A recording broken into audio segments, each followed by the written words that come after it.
श्रियकान्ताय कल्याणनिधये निधयेतिनाम् श्रीवेङ्कटनिवासाय श्रीनिवासाय मङ्गलम् लक्ष्मी सविभ्रमालोकसुभ्रूविभ्रमचक्षुषे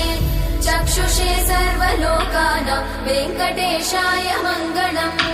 श्रीवेङ्कटाद्रिशृङ्गाग्रमङ्गलाभरणाङ्गये मङ्गलानां निवासाय श्रीनिवासाय मङ्गलम् सर्वावयव सौन्दर्य सम्पदा सर्वचेतसां सदा सम्मोहनायास्तु वेङ्कटेशाय मङ्गलम् नित्याय निरवध्याय सत्यानन्दचिदात्मने सर्वान्तरात्मने श्रीमद् वेङ्कटेशाय मङ्गलम् स्वतः सर्वविदे सर्वशक्तये सर्वशेषिने सुलभाय सुशीलाय वेङ्कटेशाय मङ्गलम्।